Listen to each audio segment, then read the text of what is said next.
Welcome to Fashion Show Reaction with facial recognition, where we react to fashion show videos, but with a twist. We apply facial recognition technology so that we can identify the models. For our third episode covering womenswear for the fall and winter 2026 to 27 season, we are going to react to Nicolas Ghesquière's collection for Louis Vuitton. Are you ready? Here we go. At first, I thought, oh my, is this a parade of Halloween costumes, which is both the least sophisticated and most cutting criticism of a fashion show possible. But then I started to think these are actually costumes from a high-level stage play that we will see spans from medieval Europe to the Asian steppe. Like you, at first I was taken aback. But then I started to admire the craftsmanship and construction of these garments, while all the while realizing many of them are pretty ridiculous. We are both torn on this collection, and viewers will see by way of our 4 honorable mention choices that we preferred the more ordinary looks. But overall, even though we had to help the computer quite a few times due to big glasses and hats, we identify all 53 models in the show, as well as the designer Nicolas Ghesquière. And even though the clothes themselves are questionable, we have some fantastic-looking models in this show, such as the ever-popular Sasha in what I guess is a peasant girl costume that looks like it was made from fabric scraps that were laying around the atelier. And what are these boots Anna wore? Are they thigh-high boots that have the tops folded over? I cannot figure those out, and we see them on multiple looks. Oh, here we go to Tibet, or some movie-like fake place that is supposed to feel like Tibet, and unfortunately the big but beautiful sunglasses fooled the computer and we had to help out. Okay, wait 1 minute. Why does one of the most elite luggage houses of the last century give us a straight-up birdhouse for a bag? Please do not get too upset that the computer missed perhaps your favorite model in our first honorable mention. I have to admit that even though the dark glasses cause the computer trouble, they might be the highlight of the collection with their ski goggle look. Oh boy, here comes our first peek at that tricorn peasant something kind of Central Asian hat. Then after Carol, we have a new record for the longest name in our training database if you count spaces at 26, and Ricky gets a pretty decent outfit to wear, which leads us to our second honorable mention, which is now the second look for patrons to the theater as opposed to the performers. Love those ties in the front of the coat, and Libby looks amazing. And you know you are always complaining summer collections have winter clothes and the opposite, but this wrap is definitely winter appropriate. Sure, let's bundle up, but then leave our bare arm exposed. Let's let the computer do some work. Wait a second, we have our third honorable mention coming with that famous hat, and I have to say the Long John's look is a fantastic idea for a winter collection. And the colors match Larissa's hair perfectly. Wonderful look that basically gives us pajamas, but looks nothing like Dolce & Gabbana. And that kind of referencing but not copying is what we really love from a designer. Oh my god, honey. I remember your mom had an albatross plush toy that looked just like this outfit on the Marie. Don't make me cry now, but then again, after making fun of the tricorn hats, I might bust out laughing at this monstrosity.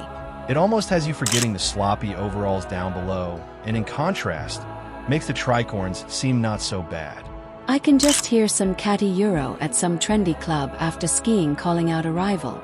Oh, regarde-la avec son stupide chapeau Louis Vuitton. Whoa, sugar, nice French, and with a Swiss accent even. Remember when the computer missed Anne Mary?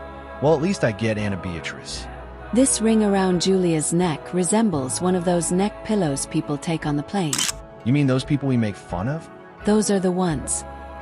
You know, this is a decent-looking suit without the shoulder piece. There are lots of pieces in this show that Nicolas has given us for show rather than go. Things that provide interest during the show, but no one will ever buy or wear. Here the glasses fool the computer again. Maybe wearing Louis Vuitton glasses is a way to get away with stealing something. Thing is, if you can afford Louis Vuitton glasses, you don't need to steal anything. Oh boy, hate this outfit, but Darlene looks fantastic. Sometimes when a package gets delivered, it is so dirty you cannot pick it up. That is what this coat reminds me of, but then we get. This fantastic knit dress is our best look of the show. Love the hat and glasses. I think the backpack absolutely makes this look.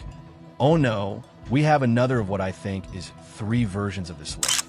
The fabrics are interesting, and Song is holding her own, but the version LV presents is worse, and just a big no to this look. Check out how much better this toned-down version Mary gives us comes across. Still that damn hat, but seems less like a costume. Then remember how Jonathan Anderson had little balls down the trouser in the Dior show? Here Nicholas blows them up for a decent detail, but then what the hell? Little Red Riding Hood is in this show. I'm not sure how much more I can take. Hold on a second, Sugar, because we're almost to our last honorable mention, and it is the second very normal, very beautiful suit in a row. Now this is how you match an interesting hat with a classy outfit. Fantastic. This will be the best-selling piece of the show, even over our best look. But then we go right back to a goofy umbrella hat. I'm not a fan of how Nicholas and stylist Marie-Amélie Sauve have organized the order of the show. Oh hey, let's double down with a second color. I do still love those glasses, but then folks, here it is. The most expensive witch costume for Halloween 2026. Even comes with a witch's hat/cauldron handbag, and who would have thought the tricorn would make a fine witch's hat? I didn't even know a witch was a character in this drama. Is America playing the fortune teller? I think so, and Peyton is one of the knights with armor, including leopard print standing in for chainmail. If you are enjoying applying facial recognition technology to a fashion show, please like this video and consider subscribing to the channel. Back to Central Asia, but I do like the slits in the trousers. Probably the best or second best version of the tricorn hat. Oh, you want a hat? How about a leather croquembouche for a hat? At least there is no spun sugar. And the shoes and jacket are pretty good, plus you can never go wrong with Ida. Hey fabric salesman. Give me every gray plaid sample you have. We are going to use them all in 2 outfits. One positive and one negative. So far we have had a birdhouse, a witch's cauldron, and now we have a paint bucket as bags from the House of Vuitton. What is going on here? These accessories are crazy, but I do like the leather faux braid pin on the front of Drew. Okay, the croquembouche hat got us in the ballpark, but I still did not realize this drama was yet another Dune sequel. Check out this Reverend Mother hat. You are going to be even more confused as the show ends by giving us not only Elphaba but also it ends with Galinda, so we added Wicked to the mishmash of crazy influences to this strange drama. At least we had our 4 honorable mention looks and the fantastic best look of the show that were kind of like Cousin Marilyn's if this show was the Munsters. You are making us look old with that reference. The kids will never get it. At least the computer also does some great work during the parade, so let's take a breath and see what we got.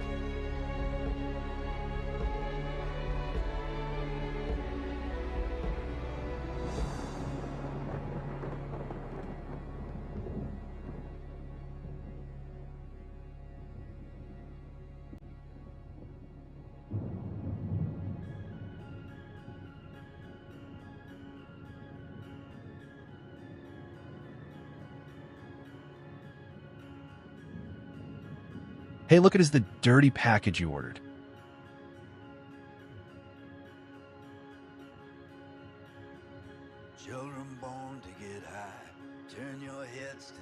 Here is a better look at the wraparound shoes.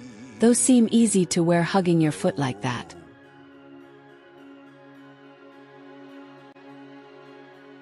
And we got an ID on Nicholas to end this crazy show. By now. See you next episode.